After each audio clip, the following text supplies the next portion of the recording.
We all know computers need RAM to run fast, but what is that extra V doing, and why does it have the power to instantly ruin your gaming experience? Today, we're opening up the machine to look at the high-speed digital assembly line inside your computer.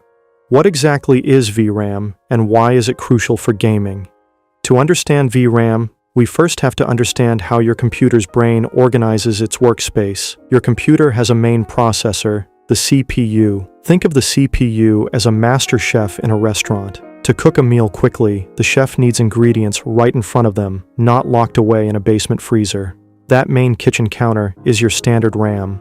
The bigger the counter, the more programs your computer can juggle at once. But modern video games are a completely different beast, calculating the physics of a car crash while simultaneously drawing a hyper-realistic 4K jungle with millions of shadows, reflections, and leaves 60 times every single second is simply too much for the main chef. So, your computer hires a highly specialized artist, the graphics processing unit, or GPU. But here's the problem. If this incredibly fast artist has to constantly walk across the kitchen to the main RAM to grab its paints and canvases, like the texture of a brick wall, the geometry of a character's face, or the exact way light bounces off a puddle, it takes too long. In the world of computers, physical distance equals time. The artist waits, the screen freezes, and your game lags. The solution? Give the artist their very own, ultra-fast, private workbench. That is VRAM. VRAM stands for Video Random Access Memory. It is a special type of memory built directly onto your graphics card,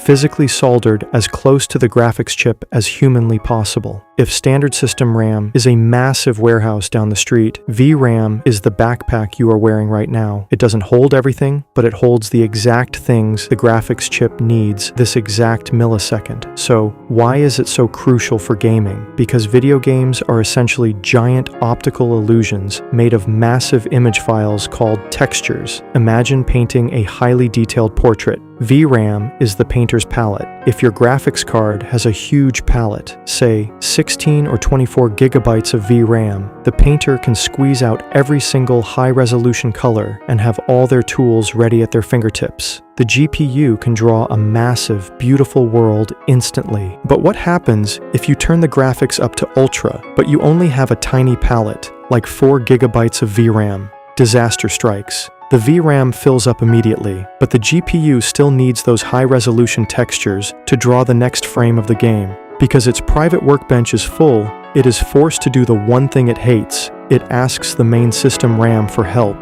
This creates a massive digital traffic jam. The data highway between the graphics card and the main computer is painfully slow compared to the lightning-fast VRAM. The GPU has to sit there twiddling its thumbs, waiting for the textures to arrive from across the computer. You experience this traffic jam in two very annoying ways. The first is stuttering, the game literally freezing for a split second while it waits for data. The second is called texture pop-in. Have you ever been playing a game where a building looks like a muddy, melted blob of clay, and then suddenly, right as you walk up to it, the high-quality brick details aggressively snap into place? That is your graphics card desperately trying to shuttle files into a VRAM that is simply too small. This is why modern games are constantly demanding more and more VRAM. As we push for 4K monitors and ultra-realistic lighting called ray tracing, the size of those digital paint tubes is getting absolutely massive. So, the next time you are tweaking your graphics settings and you watch that little memory bar fill up, you know exactly what's happening behind the scenes. You aren't just pushing a slider, you are managing a microscopic, high-speed workbench, making sure your digital artist has exactly enough room to paint the world. If you enjoyed this peek inside your machine, please hit that like button, share this video with a friend who always complains too much.